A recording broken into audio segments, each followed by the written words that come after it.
either in the middle or at the end, our teachers always say you have to say what evidence you're using to make that change. You can't just make a change because it's intuitive to you as a student. You have to draw upon something we read, we talked about, or we did an activity. And that's got to be in there along with your explanation. So here's how we revise. Here is the initial model done at the junior level, the guy running up to the wall and doing the backflip. So this was done by one of the students. And you'll see we've got sticky notes there. So sticky notes are where kids revise, add, remove ideas, or they add a new question. In the middle of the units, where something like the sticky notes would happen, you don't want kids to take their initial model and erase anything. They hate that. Don't have them draw on top of their model with another color marker. They also hate that. Don't give them a brand new blank piece of paper. They hate that. What they do not mind at all is the sticky notes. So this is scaffolding over here. Scaffolding not only in the sense that we provide them with the 4 authentic ways that scientists revise models. Scientists either revise part of an idea, they add a new idea, they remove an idea, or they have a new question. That's what scientists do. I don't think they do more than those 4 things. So we want kids to do those 4 things. And then also to support literacy, we have sentence frames that are attached to each one of those, and we want kids to write full sentences on each sticky. You notice those stickies are filled with text. Those stickies do not have like a half a sentence or a phrase. They have full text on it. So we're pressing kids to write. So I'll tell you what the sticky is down here. I blew it up, but you probably can't read it. So in the middle of this unit, the teacher invited the assistant principal to come up and visit the class. And there was going to be a contest on that day. It was a race, a 40-yard dash out in the hallway. And they have a regular high school terrazzo floor. And they picked some speed demon young boy from the class. Can you race the assistant principal? He says, sure. And the assistant principal and he line up at the back end of the hallway. And the teacher says, wait, there's one rule in this race. Points to the boy, you have to take off your shoes. You can only run in your stocking feet. Okay? So on go, the boy, as you might imagine, starts spinning like a cartoon character in place, almost falls down. The assistant principal, wearing his gym shoes, just runs down the hallway with no problem. Right? It's a lesson on static and dynamic friction.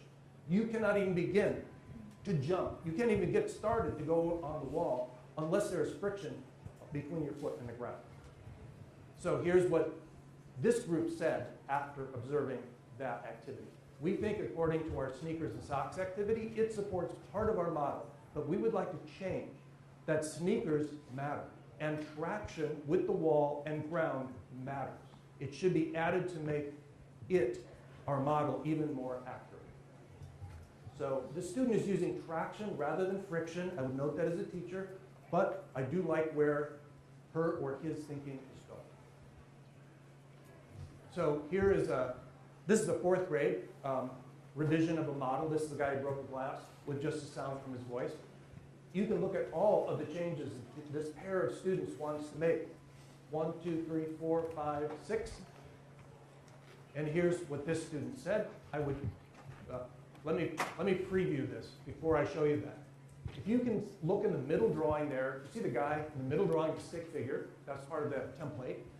I don't know if you can see the little X's in the air around the guy's head, but what the X's are crossing out are little 8th notes. You know, like you see in a musical score, 8th notes. This pair of students believed at the beginning of the unit that if you were to look closely enough at the space around a guy's mouth or around a musical instrument, you would see musical notes coming out.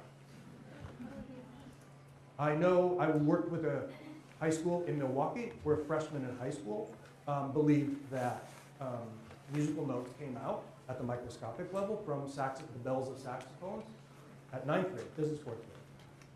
So here's what this student said. I would change how I showed the singer voice vibrating around the room and glass by changing the representations of sound to make it more meaningful, because that, meaning is 8th notes, just shows music notes that you would see in a music class. Imagine if a teacher never never had his or her students do models of modeling. that would, something like that a student is thinking with, that there are eighth notes in the air, that teacher would never know that. And that teacher could never operate on that or try to convince somebody that there are no eighth notes floating around in the air. So the last part of this is about templates. I got a slide for this, right? So templates, getting students to show the most of what they know. So we do several things with our templates. We have places for them to write. So down the right, what we have found out is if we give kids a box, they will write more than if they don't have a box. If we make the box bigger, they will actually write more text. If we put horizontal lines in the box, they will write even more. I don't know what it is, but they will write more. So I urge you to have spaces with horizontal lines where they can write. We also have the directions for what is the actual thing that they should be explaining. It's directions at the very top there, because kids often forget what is the question they're supposed to be answering with their model. So you won't get what you don't ask for as a teacher. The directions up there are very clear. See those little 4 check boxes at the top? In order for kids to show the most of what they know, we don't make it secret, the kinds of things that we want them to show us. So we have like 4 things in what we call a gotta have checklist.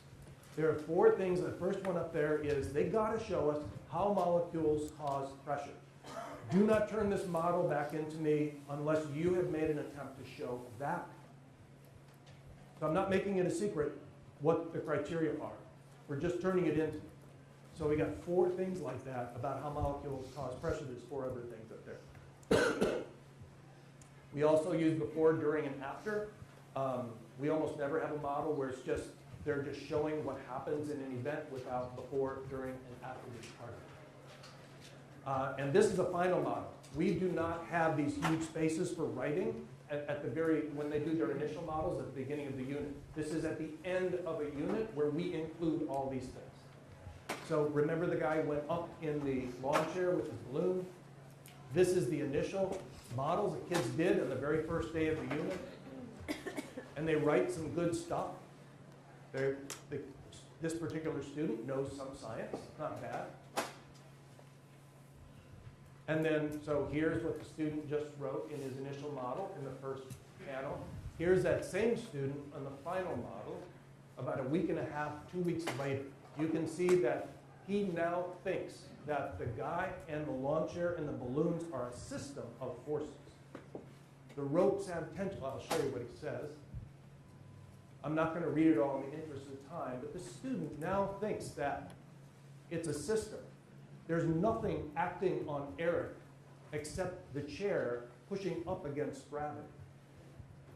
The balloons each exert a buoyant force. You can see the ropes there have equal and opposite forces on them. It's a whole system that is acting together, very different from his initial drawing.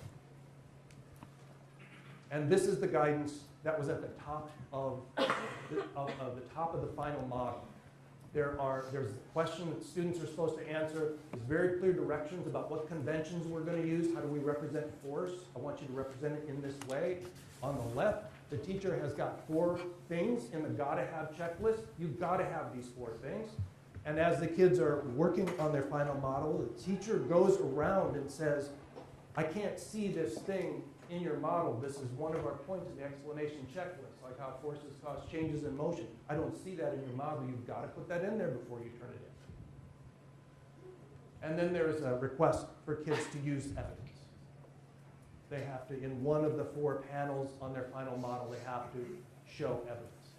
I don't have time to show this, but this is a rubric that one of our teachers gave her kids at sophomore level in biology for the Wolf unit, the Yellowstone unit. This is just the overview of ideas that I talked about during the model presentation. So I would urge you, if you feel emboldened by what you've heard today, give it a try, give modeling a try. Hopefully you've learned some things that make you think, I can do this, or I can take modeling to the next level in my classroom. I can at least have more kids able to show what they know. So I'll stay here for any questions, but I know that I'm the only person standing between you and lunch.